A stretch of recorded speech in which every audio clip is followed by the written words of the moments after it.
You can sit in a room full of people and say almost nothing, yet notice everything. The way voices change when someone is uncomfortable, the pause before a laugh that isn't real, the moment someone wants to speak but doesn't. While others talk, you listen. While others react, you observe. You're present, but it often feels like you're on the edge of the moment instead of inside it. You don't rush to fill the silence. You don't speak just to be heard. You wait. You think. You watch.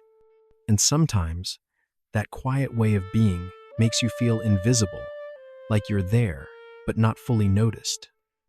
Like your thoughts stay inside while the world moves on around you. People might assume you're shy, distant, or uninterested. But inside, your mind is active, aware, processing more than you ever say out loud. You notice patterns. You read the room. You sense what others miss. There's a strange loneliness in that, being deeply aware, yet rarely asked what you see, feeling connected to everything, but spoken to about nothing. You exist in the background of conversations, holding thoughts that never quite find their moment. If this feels familiar, it's because this way of experiencing the world is quiet, and quiet things are often overlooked, even when they are full of meaning. Observing more than you speak does not mean there is something wrong with you. It doesn't mean you are lacking confidence, intelligence, or presence. It simply means your mind works in a different rhythm, a quieter one. And that rhythm is just as human as any other. Not everyone is meant to fill the air with words. Some people are built to absorb, to notice, to understand before they respond. Silence, in this way, isn't emptiness. It's space. Space where thoughts form, emotions settle, and meaning takes shape. The world often praises those who speak quickly and loudly, but that doesn't make quieter ways of being less valid. You may have questioned yourself for staying quiet. You may have wondered if you should talk more, explain more, or push yourself forward just to be seen. But choosing to observe is not avoidance, it's awareness. It's a natural response to a complex world where not everything needs an immediate reaction.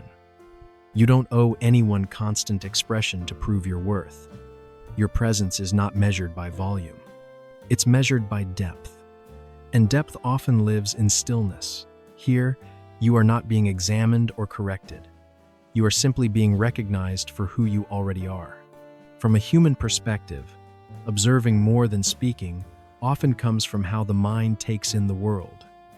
Some minds are naturally tuned to details. They notice tone before words, expressions before explanations, and shifts in energy before anyone names them.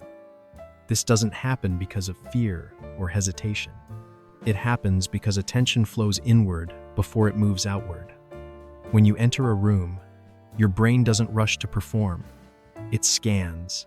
It gathers information. It pays attention to who feels comfortable, who feels tense, and how the space itself feels. While others are focused on being heard, your mind is focused on understanding. That kind of awareness takes time, and time creates quiet. Human interaction is layered. Words, emotions, social cues, unspoken expectations. For some people, processing all of this happens automatically. Speaking too quickly can feel unnatural when your mind is still making sense of what's happening. So silence becomes the space where understanding forms. Observation is also a response to complexity. When situations feel emotionally rich or unpredictable, the mind often chooses awareness over expression. It's a way of staying present without overwhelming yourself or others. You're not withdrawing. You're integrating. This way of processing doesn't mean you have less to say. It often means you have more, but you're selective. You speak when your thoughts feel complete, when your words feel aligned with what you've noticed. And until then, you watch, you listen, and you understand in your own quiet way. In everyday life, this way of being shows up in small, familiar moments. In group conversations, you're often the one listening, while others talk over each other. You follow the flow without needing to jump in. You notice who dominates the conversation, who goes quiet, who laughs a little too loudly. You may have something to say, but you wait. Not because you're unsure, but because you're still observing how the moment is unfolding. At work, meetings move fast. Ideas bounce around, voices overlap. You sit back, taking it all in. You understand the full picture before forming a response. By the time you speak, the topic may have already shifted. So sometimes you stay silent, not because your thoughts don't matter, but because timing matters to you. In social gatherings, you often find yourself on the edges of conversations. You're present, but not performing. You listen more than you talk. You rarely interrupt. You think through your words before letting them leave your mouth. Small talk can feel draining, not because you dislike people, but because surface-level noise doesn't hold your attention for long. People might remember who spoke the most, but you remember everything. The way someone's mood changed mid-sentence, the pause before a laugh, the look someone gave when no one else was watching. You may not always be noticed in the moment, but your awareness is constant. You see more than you say, and that shapes how you move through the world quietly, thoughtfully, and deeply aware. Inside, there's often a quiet tension that no one else can see. A part of you wants to speak, to share what you've noticed, to let your thoughts exist out loud. But another part pulls you back, not out of fear, but out of caution. You've learned that once words leave you, they can't be taken back. So you hold them, weigh them, protect them. You want to be understood, but you don't want to be exposed. There's a difference. Being seen feels comforting, but being fully visible can feel overwhelming. So you stay balanced in that middle space, present but guarded, open yet contained. From the outside, you seem calm, even detached. Inside, your emotions are anything but quiet. You feel things deeply. A comment can linger in your mind long after the conversation ends. A small shift in someone's tone can change how safe you feel in a moment. You process experiences inwardly, slowly, fully. While others move on quickly, you're still reflecting, still connecting pieces together. This inner conflict isn't about indecision. It's about depth. You're not choosing silence because you have nothing to say. You're choosing it because your inner world is rich, and letting someone into it feels meaningful. So you wait. Not for permission, but for the right moment, the right space, where your words can land without losing their truth. Over time, silence becomes more than a habit. It becomes a way of staying safe. When you observe more than you speak, you learn how to protect your inner space without making it obvious. You stay in the background, not because you feel smaller, but because distance gives you room to breathe.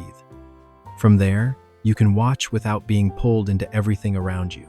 You hold your thoughts internally, letting them settle before they ever reach the surface.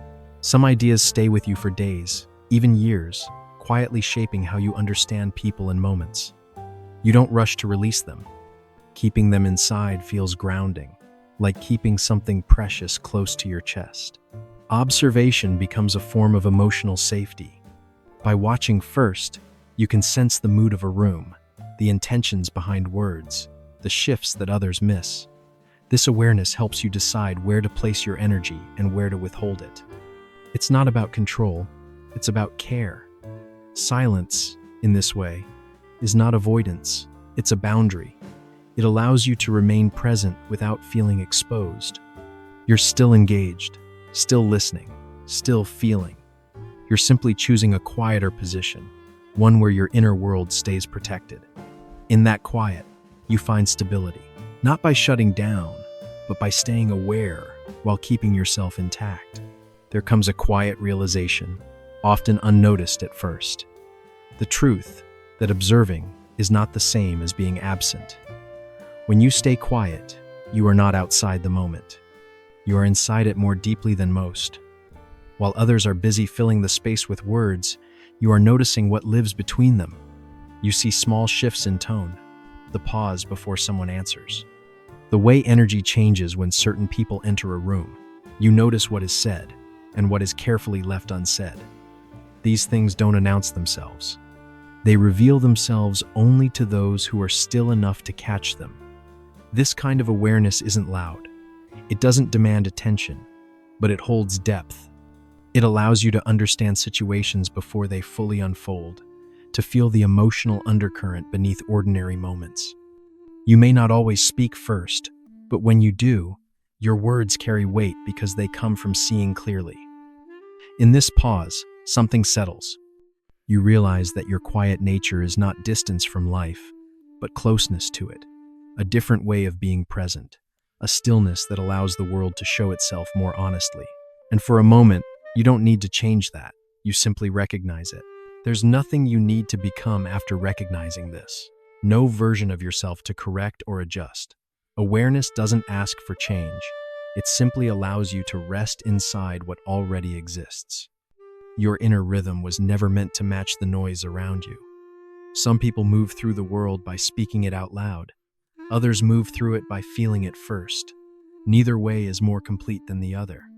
They are just different forms of presence. So if you find yourself listening more than talking, noticing more than reacting, let that be enough for now.